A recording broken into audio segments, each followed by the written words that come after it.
Halo teman-teman, kita ketemu pada sesi lab untuk kelas Game Concept and Design. Kali ini adalah lab ke-7 alias lab terakhir ya. Kita akan membuat sebuah game yang namanya Zuma. Ya, mungkin ada beberapa teman-teman yang belum tahu Zuma ini apa. Ya, Zuma ini game lawas sih tahun 2003. Ya, dia sebetulnya adalah semacam game match 3, tapi nuansanya adalah tribal Aztec. Ya, tapi mastery-nya enggak cuma sekedar geser batu biasa seperti biasanya kita ketahui mastery ya. Nah, untuk permainan ini agak unik. Jadi pemain itu akan mengendalikan kodok yang ada di tengah ini. Dia hanya bisa berotasi di tempat sesuai dengan arahnya mouse. Kemudian kita bisa ngeklik kiri untuk melemparkan bola yang berwarna-warni ini. Ya, kalau bolanya dilemparkan ke susunan bola berwarna yang sama, minimal 3 bola aja. Jadi misalkan si merah ini saya lemparkan ke sini, atau ke sini, atau katakanlah dua bola merah ini ada di depan ya. Saya lemparkan ke sini, maka bola itu akan hancur. Ya. Nah, tugas pemain itu adalah memenuhi target tertentu. Targetnya ada di sini, nanti dia akan terisi secara otomatis ketika kita berhasil membuat sebuah match. Ya. Nah, kalau bola ini masuk ke lubang, maka permainan berakhir. Ya, dan bola ini akan keluar terus dari ujung, ya dari awal sini, keluar terus sampai akhirnya target ini tercapai, baru bolanya berhenti keluar. Ya, dan pemain harus menghabiskan semua bola untuk bisa menyelesaikan level. Nah, kita akan bikin versi sederhana dari Zuma. Penyederhanaannya adalah kita tidak bikin mekanisme match tree-nya. Ya, pokoknya bolanya itu mengenai bola berwarna sama pada path tersebut, ya dia akan hilang dengan sendirinya. Kemudian juga tidak ada mekanisme fill in the gap. Jadi kalau ada lubang di antara bola-bola yang hilang, misalkan kejadian kayak gini ya, maka gap ini tidak akan terisi. Ya, kalau di Zumanya sendiri, misalkan di sini ada bola hijau, lalu ada gap, dan di sini kebetulan ada bola hijau juga, maka bola yang ini akan tertarik sendiri ke bola yang sebelah sini, sehingga gapnya akan tertutup. Ya, ini adalah satu mekanik juga untuk menghindari bolanya masuk terlalu jauh ke dalam sini, ke dalam pads sampai lubang, sehingga pemain punya ruang sedikit untuk memikirkan langkah selanjutnya. Nah, kita tidak bikin yang seperti itu. Jadi kalau bolong ya sudah bolong. Ya, topik yang akan kita pelajari pada lab ini ada beberapa script. Kita banyak scripting kali ini, ya sudah mulai sedikit drag and drop karena ada beberapa hal yang hanya bisa dilakukan melalui scripting. Lalu ada juga tentang path untuk bolanya dan strip sprite. Ya. Untuk aset bisa didapat di Classroom. Untuk teman-teman yang lain, saya akan kasih linknya seperti biasa di description. Ya, nanti ada bentuk seperti ini, ball blue. Ini bentuknya adalah sebuah strip, istilahnya game maker, tapi untuk istilah game secara umum ini adalah spreadsheet. Ya, kemarin kita sudah kenalan spreadsheet waktu Mario ya, walaupun tidak menggunakannya secara langsung. Nah, kali ini kita akan menggunakan spreadsheet untuk bikin animasi. Ini bola biru, bola hijau, bola merah. Kemudian explode saya tidak akan implementasikan untuk kesempatan ini. Kodoknya sudah disediakan, lubangnya sudah. Lalu ini background untuk level 1, 640 x 480 ukurannya. Shoot ini untuk objek bantu, untuk nge-spawnkan bola. Dan ya sudah itu aja. Jadi sprite-nya cukup sedikit ya kali ini. Hanya 1, 2, 3, 4, 5, 6. Hanya ada 6 sprite yang akan kita tambahkan nanti. Nah, jadi untuk kesempatan ini, saya akan gunakan pendekatannya beda dengan lab-lab sebelumnya. Ya, kalau di lab sebelumnya kita biasanya akan menambahkan semua sprite-nya dulu, kemudian bikin objeknya, lalu mendesain level, lalu baru mendesain interaksi antara objek-objek yang ada. Ya, kali ini kita akan kelompokkan berdasarkan game objek tertentu. Ya, jadi pertama-tama kita akan bikin kodoknya duluan. Yang lain belum akan kita buat. Ya. Jadi kita fokus ke kodoknya terlebih dahulu. Nah, untuk kodok, silakan ya terlebih dahulu tentu saja silakan buka GameMaker Studio-nya dulu ya.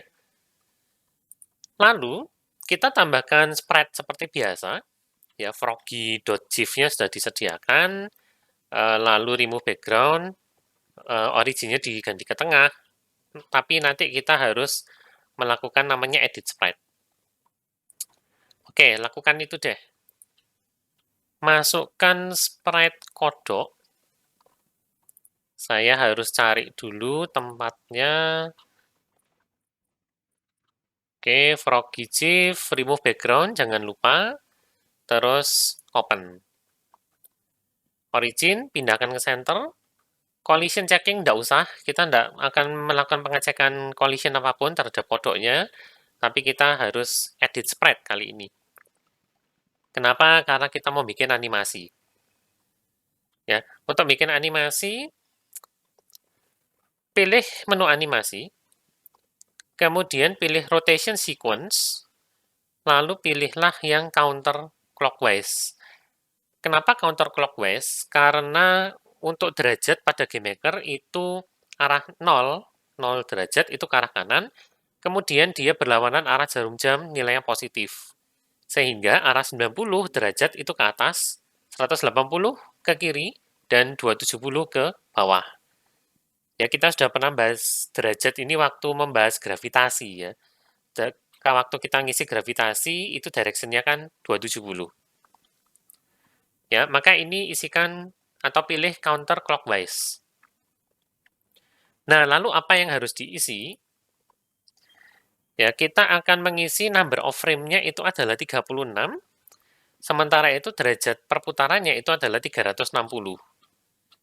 Ya. Nah, kalau kita mempunyai 36 sub-image, berarti satu sub-image itu akan mewakili per 10 derajat. Ya, sub-image 0 itu adalah derajat ke-0, sub-image ke-1 adalah derajat 10, sub-image 2 adalah derajat 20, dan seterusnya. Oke, isikan 36, degree-nya biarkan 360, lalu klik OK. Ya, dengan ajaibnya si GameMaker akan membuatkan 35 sub-image tambahan, ya, selain dari image 0, ya, tentu saja.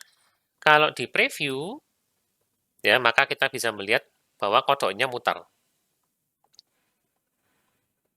Nah, ini yang kita inginkan. Kalau sudah, silakan diklik OK, Save Changes. Dan ini juga bisa di OK. Ya, berarti sprite kita siap sudah.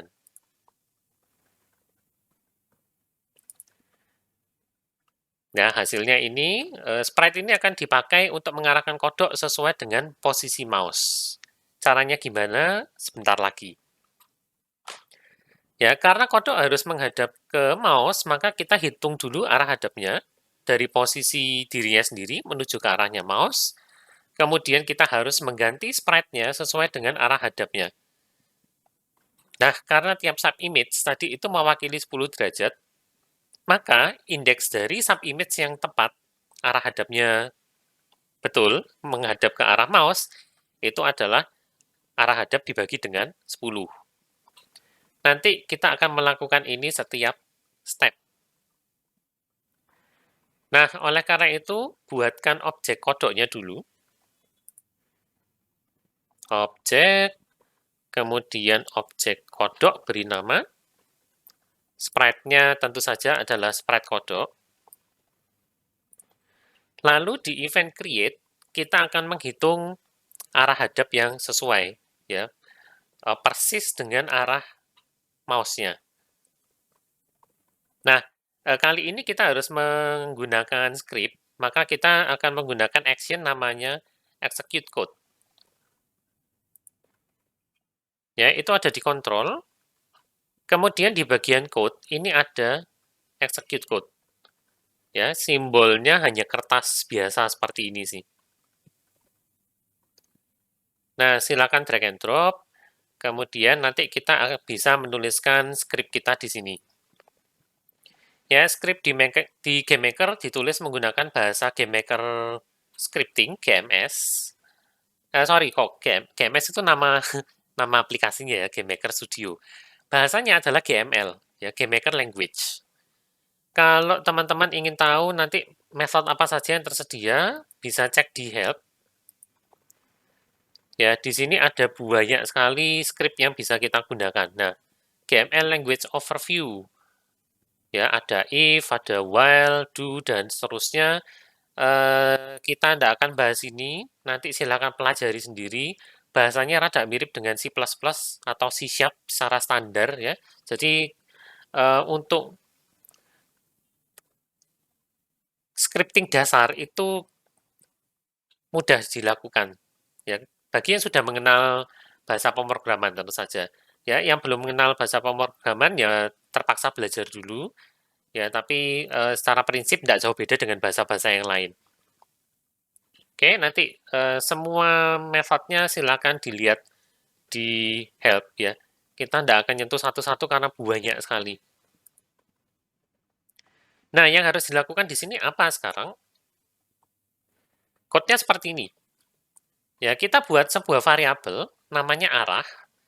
Arah ini langsung diberi nilai sesuai dengan function namanya point direction dari x, y dan mouse x, mouse y yang hasilnya dibagi dengan 10. Ya, point direction x1, y1, x2, y2 itu akan menghitung arah dari titik 1 menuju ke titik 2. Jadi kita punya dua titik 1 yang punya koordinat x1 dan y1, serta titik 2 yang punya koordinat x2 dan y2. Ya, nanti ketika kita masukkan koordinatnya ke point direction, maka GMS akan menghitungkan dari titik pertama menuju ke titik 2 itu derajatnya berapa. Ya, sesuai yang sudah kita diskusikan tadi, GMS 0 derajat itu ke kanan, lalu positifnya berputar berlawanan arah jarum jam, sehingga 90 ke atas, 180 ke kiri, dan 270 ke bawah. Ya, mari kita tulis ini. Nah, variabel di GML itu tidak perlu tipe data, jadi biasanya kita harus masukkan integer, string, float, double, boolean, dan seterusnya. Kali ini kita langsung aja masukkan namanya. Ya, arah sama dengan point direction. Nah, kalau ditunggu agak lama, nanti akan muncul autocomplete-nya. Jadi, tidak perlu khawatir ya. Nah, pilihlah yang point direction. Dari mana? X, Y, yaitu posisinya si kodok. Menuju ke mana? Mouse X dan mouse Y. Ya, ini optional, boleh diakhiri titik koma, boleh enggak. Ya, terserah. Oke, setelah itu, ini harus di OK dulu ya, disimpan, di OK dulu. OK, save changes.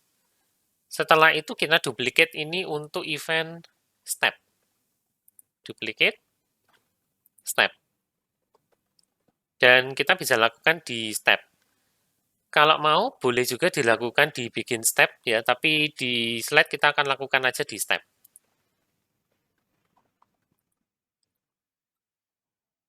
Nah, berikutnya kita akan nambahkan event namanya begin step. Ya, jadi urutannya sebetulnya begin step dulu, terus step, lalu end step.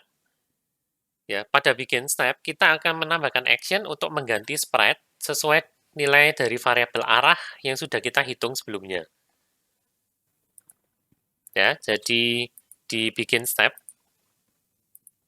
kita langsung change sprite ke ini. Sprite-nya adalah sprite kodok itu sendiri. Subimage-nya adalah arah, dan speed-nya matikan, alias 0. Ya, kalau enggak nanti kodoknya beranimasi sendiri muter ya. Kita tidak harapkan itu. Oke, berikutnya, nah sebelum mencoba, kita harus gambar room-nya dulu tentu saja ya. Tambahkan background, buat room-nya 640-480, kodoknya di sini dan lubangnya di sono. Oke, kita lakukan itu. Saya nambahkan sprite lubangnya dulu ya. Lubang yang ini. Gantilah originnya jadi center. Kita akan pakai originnya center semua ya kali ini. Lalu background.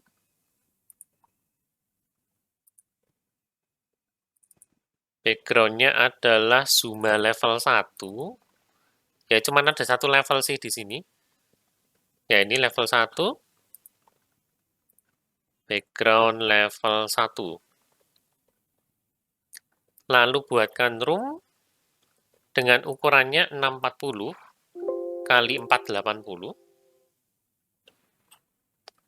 Backgroundnya tentu saja yang tadi, background level 1. Kemudian letakkan, oh saya belum bikin objek lubangnya, saya buat dulu. Objek lubang.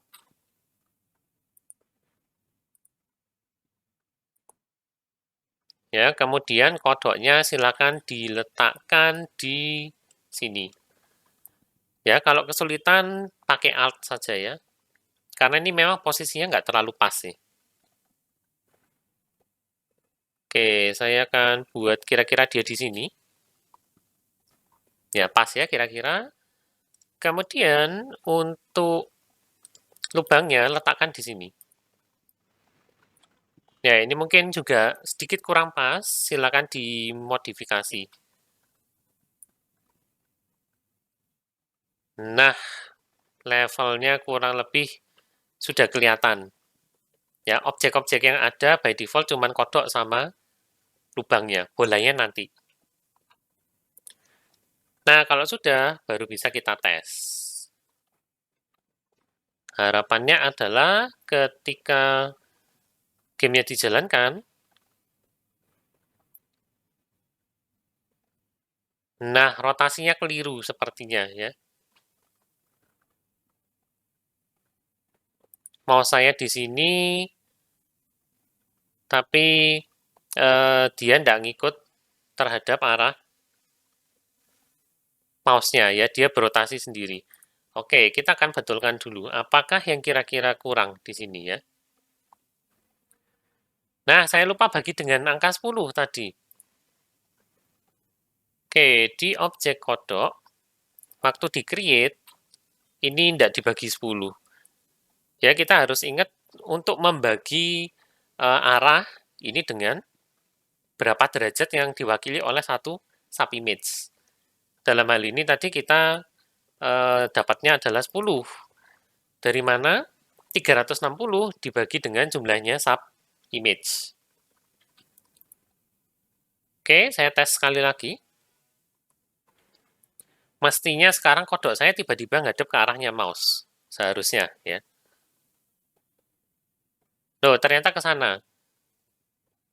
Oke, tapi setelah saya gerakkan mouse, maka ya yang ini sudah mulai benar, ya. Ya, ini sekarang sudah betul. Kalau mau, ini bisa disalin yang bikin step ke eventnya create, tapi jangan sampai terbalik ya. Harus execute piece code dulu, baru change sprite. Nah, sekarang tiba-tiba kodok saya ngadep ke arahnya mouse. Ya, dan kalau mouse-nya saya masukkan ke window-nya GameMaker Studio yang di sini, kodoknya bisa bergerak sesuai dengan arahnya mouse. Oke, kodok kita selesai. Kalau dirasa kurang halus, bisa ya. Nanti silakan diganti subimage-nya, lalu sesuaikan code-nya untuk menghitung arahnya tadi. Misalkan satu subimage itu mau mewakili 5 derajat saja. Maka tadi di number of frames yang ada di sini, gantilah dengan 72. Ya, 360 bagi 72 adalah 5. Lalu di rumusnya ini, angka 10-nya harus diganti juga dengan dibagi 5. Ya, itu silakan lakukan sendiri. Saya merasa untuk game saya ini 36 sub image sudah cukup ya. Jadi saya tidak akan memperhalusnya. Selain jumlah sub image-nya jadi nambah nanti. Kalau 5 derajat 72. Kalau 2 derajat berarti ada 180 sub image. Yang paling halus adalah 1 derajat, berarti 360 sub image. Nah, yang kedua adalah yang namanya path. Ya, path ini digunakan untuk apa nanti? Karena bola pada game ini akan mengikuti jalur pada desain level 1 jalurnya adalah seperti ini, ya, yang berbentuk spiral. Maka untuk menggerakkan sebuah objek supaya mengikuti alur tertentu, kita membutuhkan yang namanya path. Ya, jadi kadang-kadang ada objek yang akan bergerak mengikuti alur tertentu, kita bisa menggunakan path. Ikonnya seperti itu, ya, ada semacam kayak snake gitu, terus ada panahnya ya. Oke, mari kita buat aja deh. Kliklah tombol path, create path yang ini, simbolnya ini ya. Oke, lalu kita beri nama path level 1 misalkan. Kemudian connection kind kita ganti menjadi smooth curve. Ya, kenapa? Ya, karena path-nya ini bentuknya kurva alias bentuk bukan lurus ya. Kalau straight line nanti kaku jadinya. Maka gantilah jadi smooth curve. Kemudian close-nya matikan. Kita tidak mau ujung awal dan ujung akhir dari path kita itu dihubungkan. Kalau close dia akan jadi satu simpul tertutup. Ya, kalau enggak ya maka dia akan dibiarkan awalnya di sini, kemudian akhirnya di sini. Ya, maka close-nya matikan. Precision ini untuk presisi mouse saja. Sorry, bukan precision mouse, tapi presisi kurvanya. Semakin tinggi kurvanya semakin halus. Ini kalau nggak salah tetap 4. Ya, tapi untuk sekarang kalau kita mau gambar kurva, lah ini keadaannya kosongan gini. Ya, bagaimana caranya kita tahu kurvanya mau digambar bentuknya seperti apa? Nah, untuk itu kita harus ngeset background dari room-nya dulu, yaitu room 0. Saya belum ganti nama level 1 ya tadi. Nggak apa-apa deh. Sorry. Ya, kemudian snap X-nya boleh dibiarkan. Ya, kalau mau presisi, gunakan snap X 16 dan 16. Nggak apa-apa. Kemudian, precision diminta 8, biar lebih halus. Oke, lakukan. Berikutnya, untuk menggambar path, itu cukup diklik kiri aja untuk menambahkan titik yang baru. Ya, kalau titiknya tidak mau terikat sama grid, karena kita pakai gridnya 16x16, maka silakan tekan Alt waktu ngeklik kiri. Sama kayak free movement-nya di meletakkan objek di room ya. Nah, tugas kita sekarang adalah menggambar path-nya. Ya, gambarkan path-nya sesuai alur untuk level 1 ini. Usahakan garisnya itu di tengah-tengah alurnya ini. Titiknya yang sudah ditempatkan nanti boleh dihapus atau digeser. Oke, saya akan maximize karena di sini sayangnya tidak ada zoom in. Ya, di bagian tombol-tombolnya sini sayangnya nggak ada zoom in, jadi kita mau tidak mau harus puas bekerja dengan layar sekian. Ya, kalau perlu boleh diperbesar ya. Misalkan dengan bantuannya Windows Magnifier. Ya, misalnya seperti ini. Lalu saya akan hilangkan halonya ya, supaya tidak ganggu. Letakkan titik pertamanya di kira-kira aja. Kira-kira, lalu letakkan titik-titik berikutnya. Ini ngawur aja dulu. Sambil nanti kita perhalus pelan-pelan.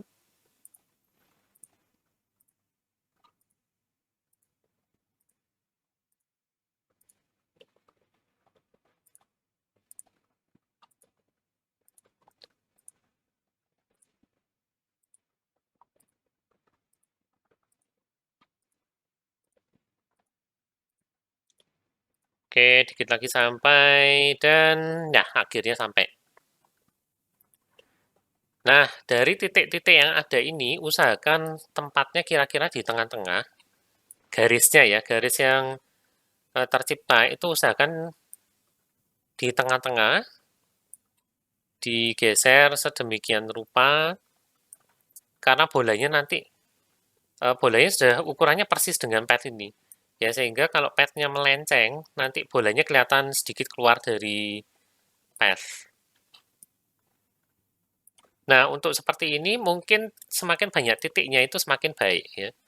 Jadi semakin kurvanya itu semakin halus. Ya, ini saya rasa kurang ke sini. Terus ini kurang naik. Gini, yang ini sudah oke lah ya. Ini sudah.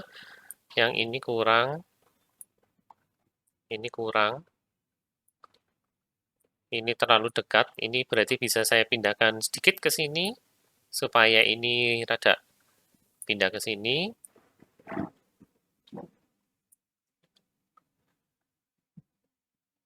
Oke, kemudian ini ke sini, ini ke sini, sekitar sini, dan seterusnya ya. Silakan diatur sendiri supaya kurvanya bagus dan kira-kira berada di tengah lajurnya. Oke, saya rasa saya sudah cukup puas dengan bentuk gini ya, kurang lebihnya. Ya, cukup deh. Oke, cukup. Saya akan zoom out lagi. Kalau sudah, jangan lupa diklik OK ya, Save Changes.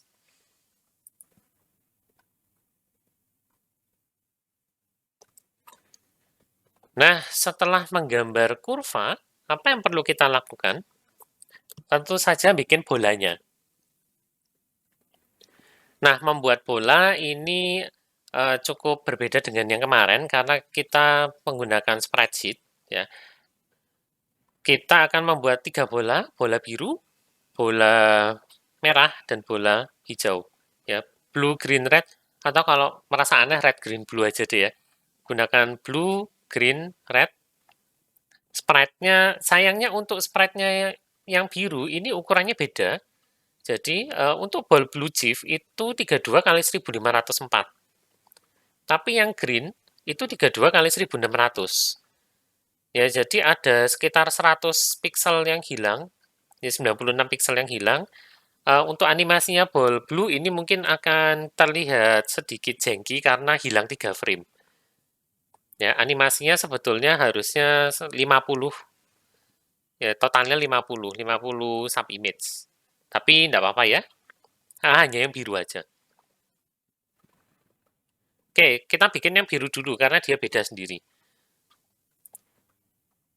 Roomnya saya tutup dulu ya. Buatkan sprite bola biru, origin center. Langsung edit sprite aja. Kemudian dari menu file, pilihlah menu create from strip. Ya, lalu pilihlah ball blue. Jangan lupa remove background. Kemudian dibuka seperti biasa. Nah, pengaturannya di sini kita lihat. Yang penting mana aja. Ya, dan sekali lagi refreshing ya. Strip itu adalah kumpulan gambar atau sprite yang dijadikan satu, di luar istilahnya spreadsheet yang lebih umum. Ya, jadi ada grid-nya di sana, biasanya ya, misalnya 3 baris 4 kolom. Kalau di tempat kita kebetulan 1 kolom aja. Nah, GMS ini nanti bisa memecah-mecah strip atau spreadsheet-nya itu menjadi sejumlah sub-image yang sesuai. Syaratnya adalah tiap sprite itu ukurannya sama persis, satu kotak, satu grid. Ya, misalnya 32 kali 32. Nah, bola kita itu sudah disusun menjadi spreadsheet dan satu kotak itu 32 kali 32. Sehingga di sini kita bisa ganti Nah, kebetulan image width sama image height-nya itu sudah 32 kali 32. Tinggal kita hitung number of images. Di sini default-nya 1. Harus diisi berapa? Ya, di sini diisi 47. Dari mana angka 47? Nah, tadi kita ngecek ukurannya ball blue, itu adalah 32 kali 1504. Karena satu bola itu ukurannya 32 kali 32, ya tingginya 32, sementara itu ball blue GIF-nya itu totalnya 1504 pixel, maka untuk mendapatkan jumlah gambarnya, dibagi aja, 1504 bagi 32 itu adalah 47. Ya, itu sebabnya di sini diisi 47. Ya, begitu kita isi 47, akan kelihatan kotak-kotak kecil, walaupun di sini tidak kelihatan sih, karena ukuran image-nya agak kecil ya. Tapi tidak apa-apa, di oke aja. Yang lain biarkan apa adanya, langsung oke. Nah, kalau benar, maka kita akan diberikan 47 sub-image secara langsung. Ya, dengan animasinya jadinya seperti ini. Ya, walaupun kalau teman-teman jeli sih, ya sekali lagi ini animasinya hilang 3 pixel, jadi mungkin akan ada perputaran yang agak lompat sedikit. Tapi tidak apa-apa lah, ya. Nah, kalau sudah, tinggal di OK, Save Changes. Dan ini disimpan juga, ya, di OK. Nah, lakukan hal yang sama untuk bola merah dan hijau, tapi ukurannya atau jumlah image-nya adalah 50. Karena tinggi stripnya 1600. 1600 bagi 32 itu 50. Oke, lakukan ya, sprite bola hijau, langsung edit sprite, kemudian pilih menu file, create from strip, ini bola hijau ya, yang hijau dulu, oke, ukurannya ganti 50, number of images, width height sudah 3232, oke, beres, dilihat animasinya, sudah betul ya, maka ini oke, save changes, dan originnya ganti ke center. Sudah. Yang ini pastikan original, belum ya. Originnya pindah ke center. Kemudian untuk collision checking boleh dicek juga.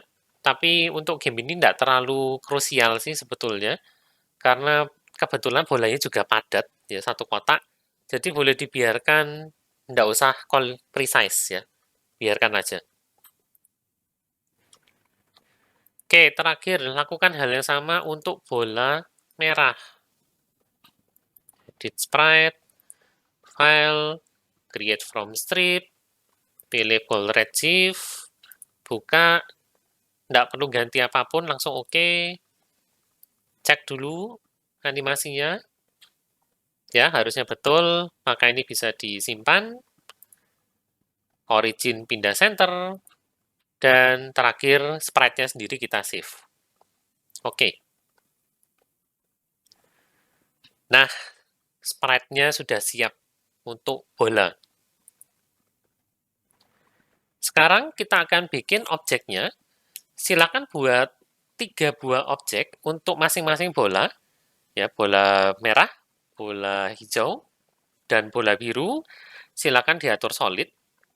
Kemudian kita bikin satu buah objek bola kosong untuk parent. Ya, karena perilaku ketiga bola ini kebanyakan sama, maka kita ringkas saja nanti di parent. Tapi untuk perilakunya beda, nanti kerjakan aja di masing-masing bola. Ya, kita manfaatkan konsepnya inheritance. Oke, mari kita buat bola. Saya akan buat yang kosongan dulu. Objek bola, solid. Udah, gitu aja. Lalu masing-masing bola, bola merah, saya akan bikin dengan sprite ini, solid, solid, dan parentnya adalah objek bola. Lakukan hal yang sama untuk bola hijau.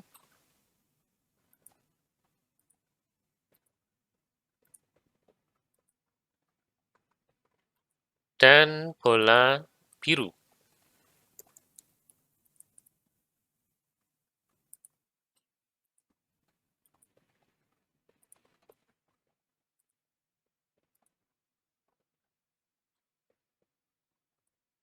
It's parent bola, objek bola ya. Nah, bolanya selesai. Objeknya aja ya. Nah, sekarang pada objek ball, ya kita tambahkan sebuah action namanya setPath. Ini digunakan untuk mengatur objek kita supaya ngikutin sebuah path. Ya, pengaturannya adalah path-nya yang mana yang mau diletakkan, speed-nya berapa, di akhir mau ngapain, dan posisinya di mana. Kalau path-nya relatif ini diisi absolut, maka posisinya akan ngikutin posisinya path di level sesuai dengan deskripsi kita waktu bikin path sebelumnya. Tapi kalau diatur relatif, maka path tersebut akan dimulai di posisi objek tersebut. Ya, jadi teman-teman bisa gunakan path ini untuk membuat katakanlah platform yang goyang-goyang. Ya, bukan yang goyang, yang geser-geser, misalkan geser naik atas, bawah. Nah, itu teman-teman bisa bikin path yang tertutup dari posisinya sini, bikin titik ke atas sama titik ke bawah, dibikin ngeloop, dan kemudian biarkan aja settingnya ini diganti relatif. Oke, lakukan itu ya. Untuk objek bola, kita tambah event create, lalu atur set path, itu simbolnya yang ini, ya, set path, drag and drop, path-nya berikan path level 1, speed-nya atur sembarang dulu, misalkan 2, at end ini adalah perilaku game objeknya ketika mencapai akhir dari path. Ya, pilihannya adalah stop, continue from start, berarti ngulang lagi dari atas, ya dari awal, continue from here, berarti melanjutkan path-nya dari tempat dia sekarang di akhir path-nya, atau reverse, berbalik arah. Ya, di sini kita maunya destroy sebetulnya, tapi karena tidak ada, maka di stop dulu aja. Stop dan relatifnya adalah absolut, karena path-nya ini terikat pada level. Ya, kita mau bolanya itu ngikat path sesuai dengan yang sudah kita bikin sebelumnya. Oke, kemudian tambahkan friction. Friction, ini dia. Kecil aja, 0,1.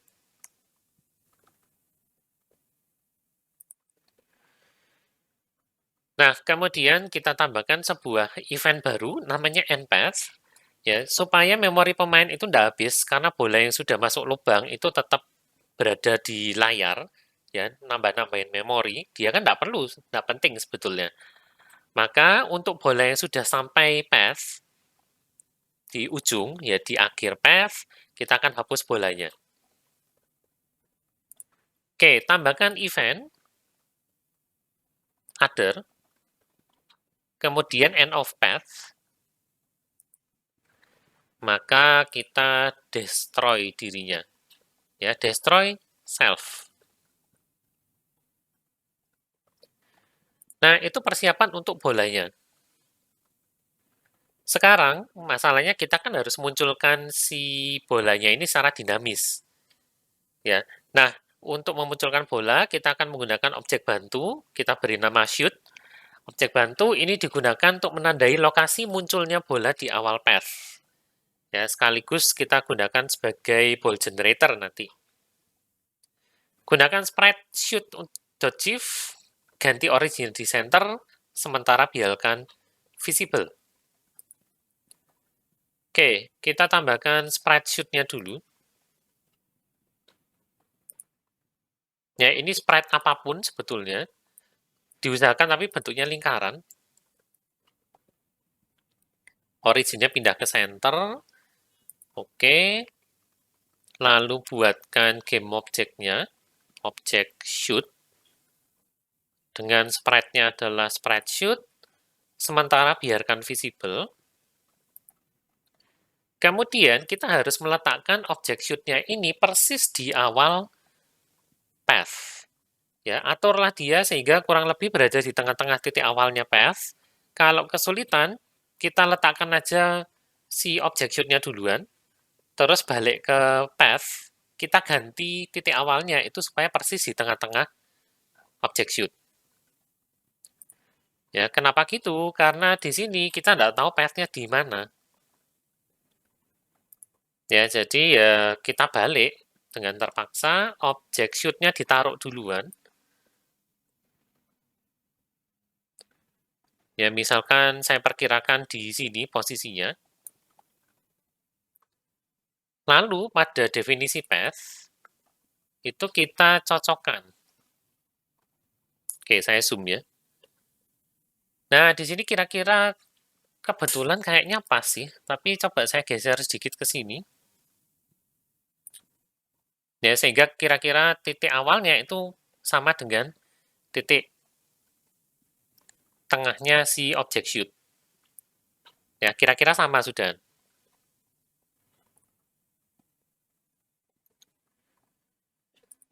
Oke, langkah berikutnya.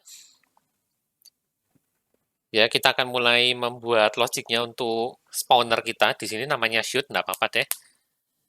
Ya, tiap kali step kita akan cek apakah di posisinya sekarang ini kosong. Kalau ternyata iya, maka kita munculkan secara acak entah bola merah, hijau, atau biru di posisi saat ini. Ya, maka langsung aja deh. Pad-nya saya tutup, room-nya saya tutup juga, dan kita akan mulai buat perilakunya untuk objek shoot. Setiap step, kita akan cek di posisinya sekarang itu kosong enggak? Ya, bisa pakai cek empty. Kosong di mana? Di posisinya dia. Maka biarkan ini relatif 0,0. Objeknya itu kita hanya ngecek yang solid. Karena bola merah, hijau, dan biru tadi kita sudah buat menjadi solid. Ya, maka ini biarkan gini. Lalu saya pakai kurung kurawal dulu karena belum tahu ini isinya sepanjang apa. Kemudian kita akan menciptakan objeknya secara acak. Nah, itu bisa menggunakan action namanya ini. Create random. Ya. Oke.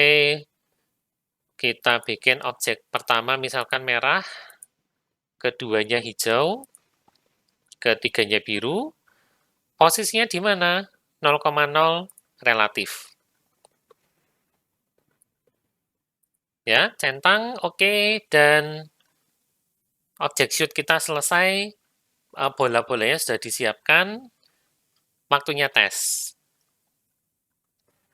Harapannya adalah ketika level kita muncul, bolanya akan muncul juga secara acak, seperti ini. Ya, mungkin kelihatan bolanya agak sedikit mepet, nggak apa-apa deh ya, biarkan aja.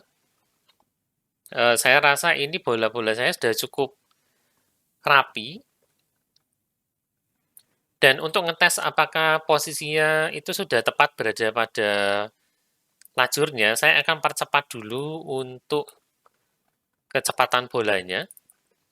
Ya, saya akan bikin jadi 8. Karena tadi nungguin 2 itu lama banget ya jalannya. Tapi kalau ini dipercepat, ada kemungkinan nanti bola-bola saya jadi gonggang-gonggang. Semoga enggak. Nah, untungnya enggak. Ya, lalu ditunggu sampai masuk ke dalam lubang. Oke, saya cukup puas dengan hasilnya. Bola saya cukup rapi. Ya, tapi ada problem di sini. Bolanya kok masuk ke bawahnya lubangnya ini ya. Nah, itu gampang sih. Tinggal mengganti depth-nya dari lubang ini jadi lebih dalam. Ya, misalkan di 1, sehingga sekarang objek lubangnya itu akan digambar di belakang. Ya, maka nanti harapannya adalah bola-bola saya itu melalui atasnya lubang itu, dan bukannya di bawah kayak tadi. Oke, sebentar lagi mereka sampai, dan nah, cukup. Ya, ini sudah oke. Berarti setelah ini objek shoot saya bisa saya sembunyikan. Ya, visible-nya bisa dimatikan. Nah, waktu mencoba bagian ini itu ada beberapa hal yang mungkin terjadi. Ya, yang pertama, asalkan mengatur objek shoot-nya itu benar, maka bolanya akan muncul rapat. Kalau ada jarak, itu coba diatur lagi objek shoot-nya. Usahakan eh, titik awal dari path itu persis di tengah-tengahnya objek shoot. Ya, kalau nggak pas, maka nanti bisa muncul jarak antar bolanya. Kalau keluarnya bola selalu sama tiap kali game dimainkan, tambahkan randomize. Ya, di sini saya belum tambahkan. Ya, persis sebelum ada random, itu harus di randomize dulu.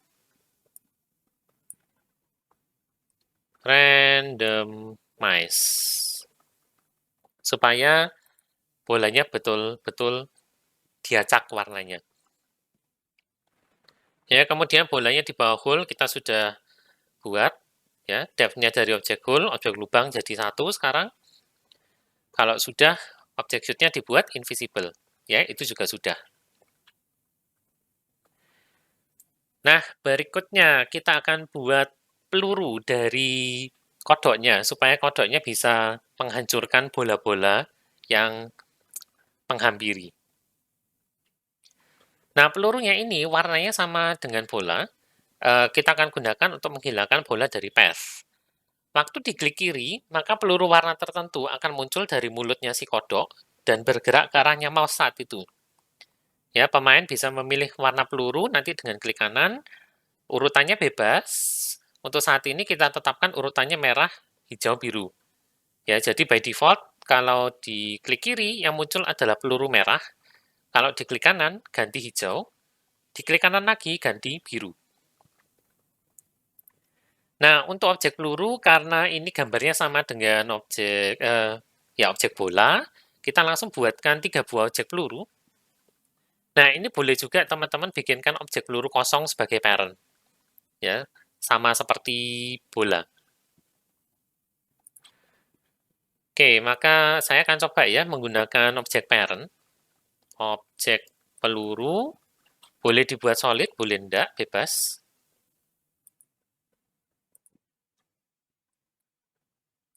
Oke, lalu saya akan tambahkan objek peluru merah dulu. Merah, solid. Lalu peluru hijau. Solid juga. Parent-nya adalah objek peluru. Saya tadi sudah bikin objek peluru merahnya parent ke itu belum ya? Oh, belum. Ya, ini kalau menggunakan parent jangan lupa di-set ya. Dan terakhir adalah objek peluru biru. Bolanya biru, solid, parent-nya adalah objek peluru, oke. Nah, lalu di event create, tambahkan action move toward menuju ke arahnya mouse dengan speed-nya adalah 24. Ya, saya bikin di objek peluru ya, berarti karena saya pakai parent, kalau yang tidak pakai parent, berarti teman-teman harus buat 3 kali, di peluru merah, peluru hijau, dan peluru biru. Create move toward menuju, jangan jump to position. Move toward yang ini. Ya, simbolnya rada mirip memang, tapi ada perbedaan. Untuk move toward itu panahnya kayak jacket ya, kotak-kotak gitu. Sementara kalau jump to position itu panahnya lurus. Ya, gunakan yang ini, move towards. Lalu isikan X-nya adalah mouse X, Y-nya adalah mouse Y, speed-nya tinggikan, misalkan 24, lalu simpan. Sekalian ya, kalau keluar dari ruangan alias outside room, maka pelurunya di-destroy aja.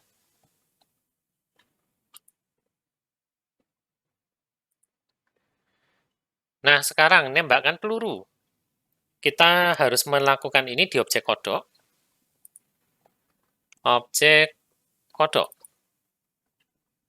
Di awal sendiri kita harus buat sebuah variabel, ya inisialisasi, misalkan namanya peluru, kita beri nilai 0, ya sepakat dulu bahwa 0 itu adalah merah, 1 adalah hijau, dan 2 adalah biru. Ya, lakukan, ini boleh pakai execute a piece of code, ya atau menggunakan set variable juga boleh. Ya, saya akan gabungkan jadi satu di sini ya. Peluru sama dengan 0. Lalu tambahkan sebuah event. Event-nya adalah mouse. Dan kita pakai yang global mouse. Dan global mouse-nya boleh yang left press atau left release. Ya, kenapa global? Kita kepingin pemainnya bisa ngeklik kiri dimanapun. Ya, jadi tidak harus selalu persis di atasnya si kodok. Ya, gunakan left press. Di sini left release sama aja sih. Ya, samakan aja deh global left release. Apa yang kita lakukan di sini? Sesuai dengan nilai dari variabel peluru, maka munculkan objek yang sesuai. Nah, ini ada fungsinya sendiri, namanya instance underscore create. Dia butuh 3 parameter, ya posisinya x, y, kemudian objeknya yang mau dimunculkan itu apa. Ya, jadi selain menggunakan actionnya GameMaker, ini bisa ditulis menggunakan actionnya GameMaker sih, tapi bisa juga ditulis menggunakan code. Ya, kita coba pakai code ya. Control execute code. Cek if peluru sama dengan 0, maka kita instance create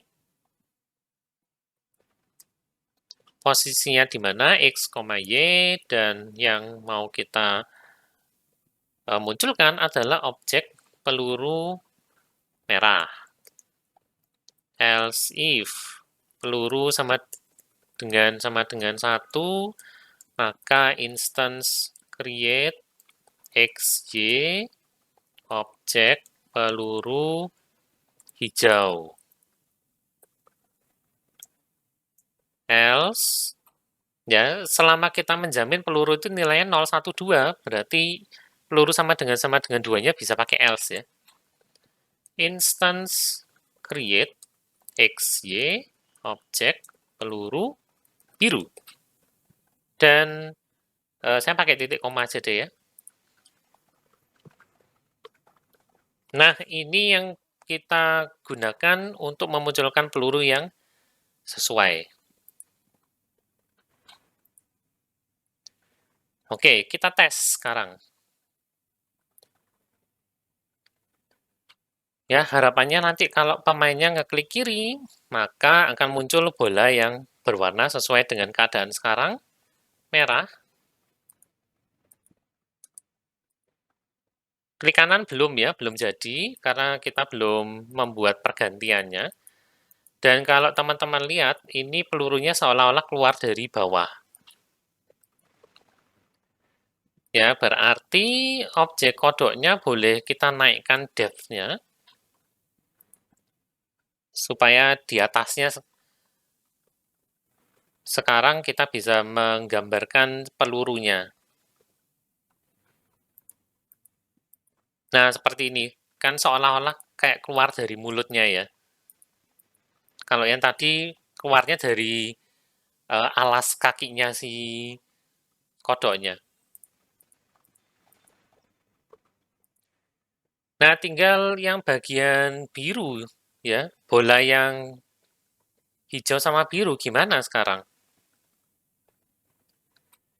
Nah, kita akan rotasi pelurunya dengan menggunakan event Global Red Mouse Release.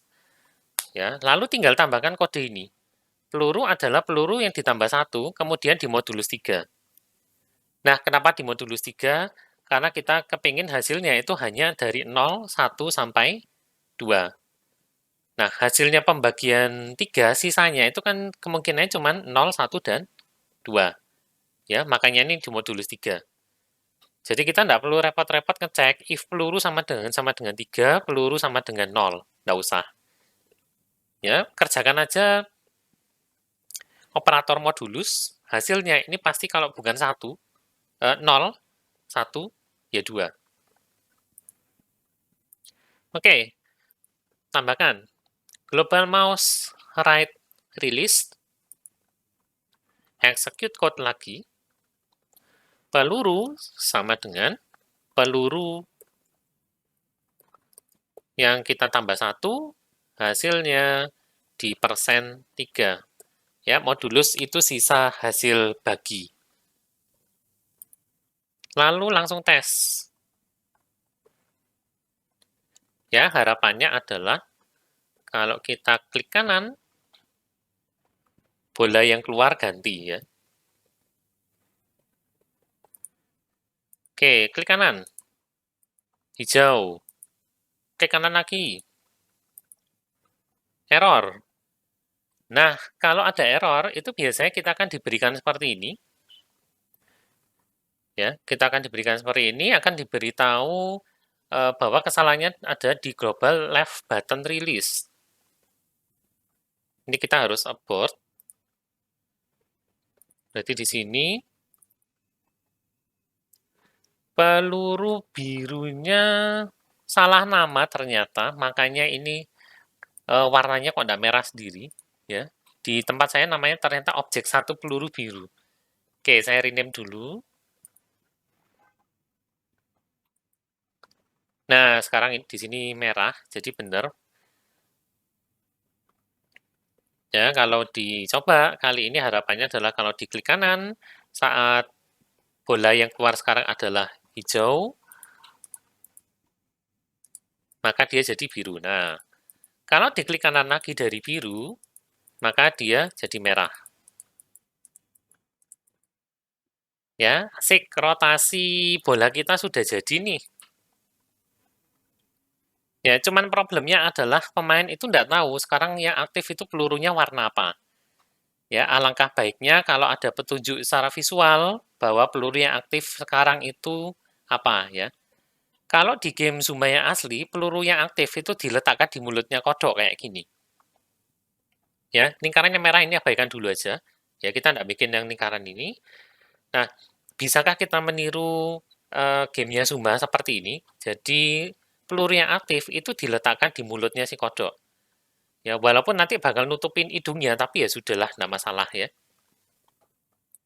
Nah, kita bisa meniru sih, tapi kita harus mempertimbangkan dulu apa yang harus kita ketahui supaya kita bisa membuat perilaku ini. Maka kita akan buatkan yang namanya objek hint. Nah, kita harus tahu dulu posisi mulut kodoknya supaya dia bisa menambahkan bola yang tepat. Ya, ini dikira-kira dulu, nanti kita akan gunakan objek bantu. Dan objek bantunya ini juga harus bergerak seiring dengan pergerakan kodoknya. Waduh, caranya bagaimana ini? Terlebih dahulu kita urus objek hint-nya dulu ya. Buatkan objek hint dengan sprite-nya adalah bola merah. Karena by default, bola yang kita munculkan itu adalah bola merah. Objek hint. Sprite-nya bola merah, biarkan solid. Biarkan tidak solid. Ya, problemnya adalah kita harus meletakkan dia di mana. Nah, pertama-tama kita gerakkan atau letakkan secara manual dulu aja, ya kita letakkan di room. Nanti kalau sudah, kita akan hitung posisinya relatif terhadap kodoknya. Oke, maka di room, kita harus zoom agak besar karena mau meletakkan objek hint. Nah, ini dikira-kira saja. Mungkin posisinya di sini. Ya, perkiraan saya posisi awalnya objek hint saya itu ada di sana. Nah, sekarang kita harus menuliskan kode supaya objek hint ini otomatis gerak mengikuti kodoknya. Caranya gimana ini? Oke, kita harus menghitung posisi relatifnya hint terhadap kodok. Kita ambil posisi kodoknya. Oke, ya ini objek kodok yang sedang terpilih sekarang. Posisinya itu ada di 242,248. Tuh, kebetulan sama persis ini. Ya, 242, 248. Nah, objek hint-nya sendiri itu ada di 276, 249. Agak beda. Untuk mempermudah, kita samakan aja. Ini jadi 248. Dan X-nya itu di sini 274. Ya, kalau dipindah 274, apa yang terjadi sih? Ya, kira-kira cukup oke sih. Nah, ini teman-teman silahkan cocokkan sendiri dengan posisinya kodok dan objek hint-nya, teman-teman ya. Kalau nggak mau repot, boleh disamakan persis dengan slide. Jadi objek kodoknya itu di 242, 248. Objek hint-nya di 274, 248. Nah, sekarang kita akan melihat bahwa antara objek kodok sama objek hint itu ada selisih sejauh 32 piksel. Ya, 274 dikurangi 242 itu persis 32. Nah, berarti kita punya jarak 32 piksel antara posisi hint dengan posisi kodok pada sumbu X dan pada keadaan awal. Ya, pada derajat penglihatan kodoknya itu mengarah ke 0 derajat. Ternyata kita punya selisih 32 derajat dari titik pusatnya hint, kira-kira di sini, ke titik pusatnya si kodok, kira-kira di sini. Ya, itu jaraknya 32 persis. Nah, tapi ini hanya berlaku kalau kodoknya melihat ke kanan. Begitu kodoknya melihat ke arah yang lain, ya, maka hint ini juga harus ikut berputar sesuai dengan arahnya si kodok, tapi jaraknya harus tetap persis 32 piksel. Ditarik garis lurus dari kodoknya. Ya, jadi misalkan kodoknya katakanlah hadap ke atas, maka si objek hint ini juga harus ada di atas. Dan jaraknya dari titik pusatnya si objek hint menuju ke titik pusatnya objek kodok itu harus tetap 32.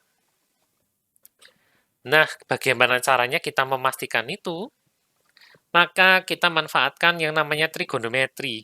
Ya, dengan terpaksa kita balik ke matematika SMP, sekarang baru ketahuan manfaatnya dulu belajar sin cos itu apa ya. Ternyata kepake di game. Nah, tapi kita hanya perlu dua rumus di sini, nggak usah khawatir ya. Hanya sin sama cos, sinus dan cosinus. Yang perlu diingat cuman dua hal ini aja. X itu cos dan Y itu sin. Ya, untuk penurunan rumus matematikanya sendiri, tanya guru matematikanya teman-teman atau cari sendiri videonya di YouTube ya. Pasti banyak yang ngajarkan tentang trigonometri kalau lupa. Ya, yang penting di sini kita ingat X cos, Y sin. Nah, fungsi cos sama sin ini untungnya sudah disediakan sama GameMaker. Ya, jadi kita bisa mengikat posisi sebuah objek terhadap objek lain dengan menggunakan trigonometri. Supaya sebuah benda itu bisa tetap berada pada radius yang sama terhadap benda yang lain, sekalipun mereka berotasi, maka kita akan gunakan rumus kurang lebih seperti ini. Ya, X2, Y2 itu adalah posisi objek yang harus mengitari objek lain. Ya, Objek lain itu posisinya ada di X1, Y1. Dan kita jadikan dia menjadi titik pusat. Maka X2 itu bisa kita hitung dengan X1 ditambah dengan radius. Radius ini adalah jaraknya antara dua buah benda tersebut, ya, R dikalikan dengan kosinus dari sudut theta. Di sini pakai T.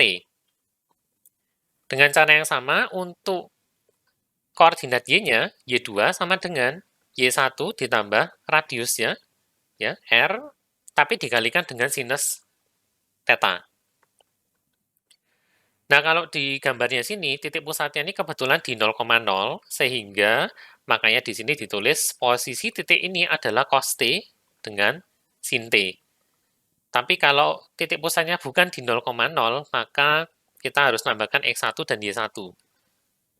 Dan ini pun radiusnya 1, makanya di sini 1 kali cos theta jadi cos theta sendiri.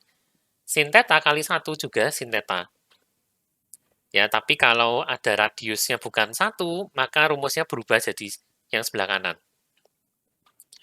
Ya, posisi benda kedua adalah posisi benda pertama, ditambahkan jarak yang sesuai untuk masing-masing sumbu, terkait dengan sudut theta.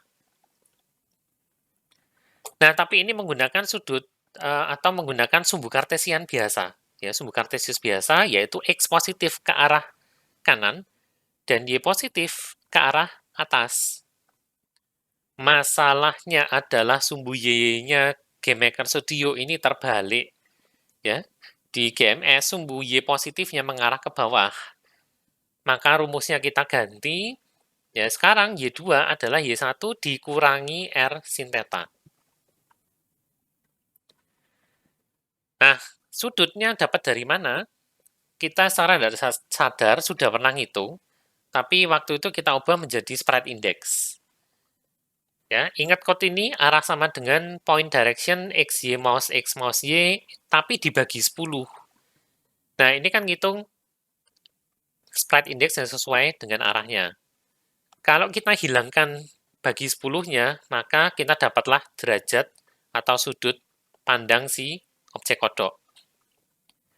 Ya, nanti variabel arah ini bisa kita akses dari luarnya objek kodok.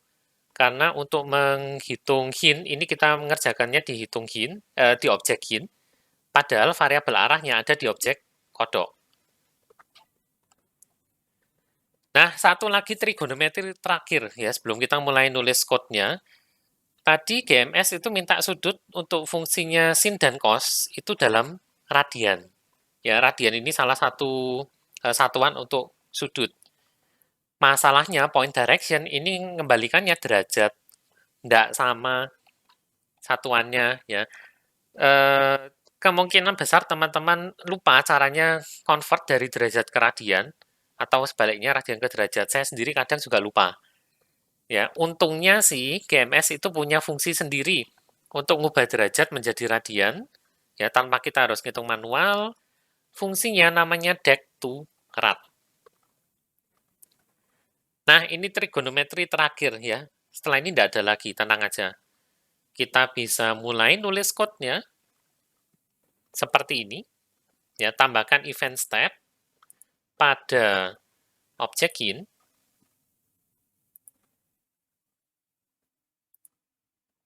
Step. Kemudian kita harus execute code. Ya. Lalu tuliskan radius sama dengan 32. Ya, angka ini memang agak manual sih. Karena tadi kita ngitung secara manual, radius sama dengan 32. Kalau mau lebih spesifik, teman-teman bisa ganti ya, objek hint.x kurangi objek kodok.x. Tapi kali ini kita hardcode aja lah 32 ya. Lalu kita hitung sudutnya. Sudut sama dengan dec to rad dari arahnya objek kodok.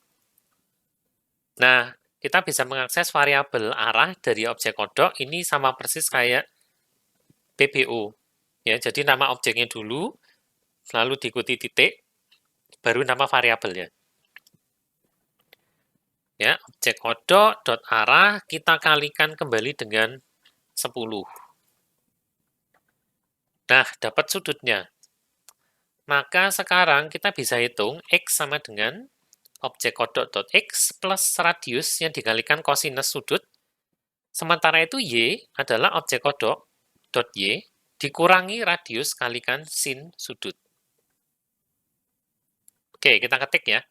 S sama dengan, kok S, X sama dengan objek kodok .x ditambah radius yang dikalikan kosinus sudut. Sementara itu Y adalah objek kodok .y tapi dikurangi radius yang dikalikan dengan sinus sudut. Ya, ingat negatif ini hanya berlaku untuk GameMaker karena sumbu positif Y-nya itu mengarah ke bawah dan bukannya ke atas. Ya, jadi kita dengan terpaksa membalik rumusnya. Oke, ya tadi kita belajar trigonometri sebentar. Untuk menuliskan rumus yang atau menuliskan code yang sebenarnya cuma 4 baris. Ya, tapi tidak apa-apa. Ya, ini menunjukkan bahwa trigonometri itu terpakai juga di game. Oke, mari kita tes. Hasilnya harapannya seperti ini ya. Ya, harapannya seperti itu. Mari kita tes. Semoga hasilnya sama. Nah, teman-teman bisa lihat objek hin kita sekarang sudah betul posisinya. Ya, walaupun memang pelurunya muncul dari tengah, tapi tidak apa-apa lah ya. Kalau mau, teman-teman boleh munculkan pelurunya itu dari posisinya objek hin. Ya, saya tidak akan ganti itu untuk sementara. Kalau diklik kanan, belum berubah. Ya, tinggal mengganti petunjuknya untuk si hin-nya ya. Nah, untuk switch hin itu kita ubah sedikit script-nya pada objek kodok di event-nya global red release. Ya, kita tambahin seperti ini. Ya, if peluru sama dengan 0, maka sprite index-nya itu diganti dengan sprite yang sesuai ya. Oke, kembali ke kodok. Global red release. Ini tadi kan cuman peluru gini aja ya. Kita gunakan if peluru sama dengan 0, maka objek hin sprite index itu diganti dengan sprite bola merah. Else if peluru 1 ini berarti diganti dengan sprite bola hijau. Ya, saya kebiasaan tidak pakai titik koma, tapi ya tidak apa-apa deh. Ya, kalau teman-teman juga merasa ribet pakai titik koma, ya abaikan aja ya. Else-nya adalah objek hin sprite index, kita ganti dengan sprite bola biru. Nah, kalau sudah, kita tes. Harapannya adalah hin-nya juga bisa berubah sekarang ya. Klik kanan. Oke, berubah hijau. Yang keluar bolanya hijau, sama ya. Klik kanan lagi. Hin-nya berubah jadi biru. Klik kanan lagi. Balik lagi merah.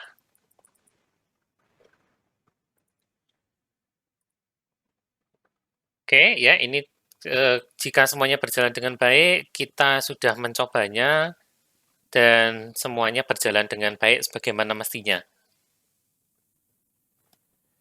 Oke, selamat. Berarti teman-teman sudah berhasil menyelesaikan bagian tersulit dari Zuma Lite ya, versi Zuma yang kita sederhanakan ini.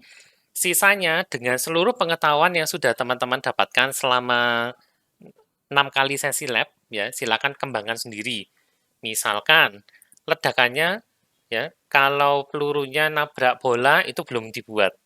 Ya, tapi kita sudah sering sekali melakukan itu ya, collision dengan objek lain, maka objek tersebut hilang. Silakan dicoba sendiri. Ya, ini latihannya ya.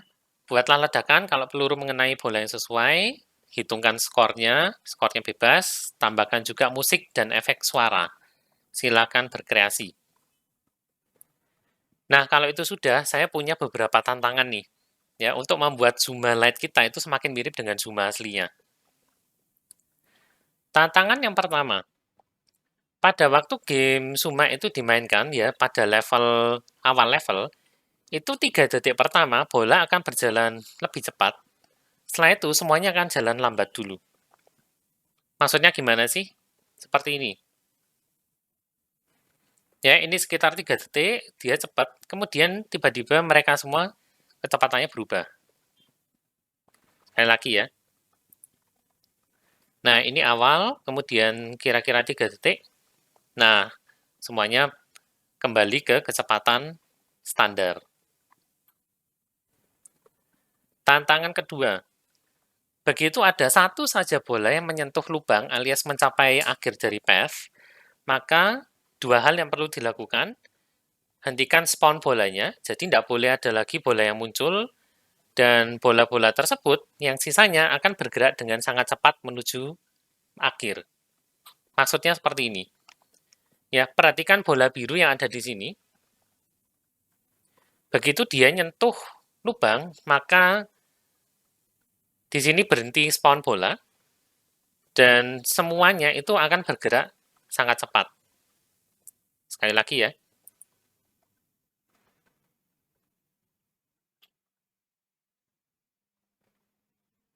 Nah, seperti itu. Ya, jadi kalau pemain tidak berhasil mencegah bolanya mencapai lubang, ya levelnya berakhir, nyawanya berkurang 1, dan perilakunya tadi seperti itu. Tantangan ketiga, tambahkan target. Ya, kita gampang aja sih bikin targetnya. Misalkan 10 bola itu harus dihancurkan. Begitu targetnya tercapai, spawn bolanya harus dihentikan. Seperti ini. Perhatikan target yang ada di ujung kiri atas. Nah, begitu 0, bolanya akan berhenti keluar. Ya, dan optional kalau bolanya sudah hilang semua dari level, maka ya berikan pesan Anda berhasil. Ini kebetulan kalah malahan. Ya, berikan pesan Anda berhasil, terus pindah ke level berikutnya. Ya, itu 3 tantangan yang saya akan berikan ke teman-teman untuk dikerjakan secara mandiri, ya, supaya game Zumanya jadi semakin mirip dengan game Zuma aslinya. Ya, tapi tidak usah khawatir kalau misalkan teman-teman nyangkut di challenge-nya itu ada pertanyaan, ada yang ingin ditanyakan, atau mungkin nanya ada error tertentu, hasilnya kok tidak sama, teman-teman tetap boleh tanya di Hangout Group Chat ya untuk teman-teman Ubaya, atau yang lain bisa tanya di kolom komen di bawah. Nah, dengan demikian untuk Zumba kita sudah selesai, dan dengan demikian berakhir juga semua sesi lab untuk game Concept and Design. Ya. Jadi untuk pertemuan berikutnya sudah tidak ada lagi yang bisa saya ajarkan terkait Game Maker Studio. Ya, teman-teman sudah dapat kurang lebihnya, garis besarnya, hal-hal yang diperlukan untuk membuat game menggunakan Game Maker Studio. Ya, dari sini silakan kembangkan sendiri untuk bisa membuat sebuah game yang utuh. Ya, terima kasih sudah menyaksikan sesi lab secara keseluruhan dari awal sampai akhir. Ya, kalau memang ada permintaan untuk melanjutkan sesi lab ini, kasih tahu saya ya di kolom komen. Mungkin saya akan coba membuatkan tutorial yang lain, ya, atau mungkin menggunakan game engine yang lain, misalkan Construct dan seterusnya. Ya, tapi sebetulnya setelah kita bisa menguasai satu game engine, pindah ke game engine yang lain, tinggal menyesuaikan dengan cara kerja mereka. Ya, semoga setelah ini teman-teman terinspirasi dan bersemangat untuk bisa membuat gamenya sendiri. Ya, sampai sini dulu. Kita akan bertemu kembali pada kesempatan berikutnya untuk pertemuan game Concept and Design pada pekan ke-13. Ya, sekali lagi karena ada libur lebaran, untuk pekan ke-13 akan dirilis pada tanggal 31 Mei 2021. Ya, selamat berlibur, ya jangan kemana-mana, ingat ini masih masa pandemi, sebaiknya di rumah aja dulu, ya, untuk keselamatan kita semua. Terima kasih sudah menyaksikan, kita akan berjumpa lagi pada kesempatan berikutnya dengan topik yang berbeda.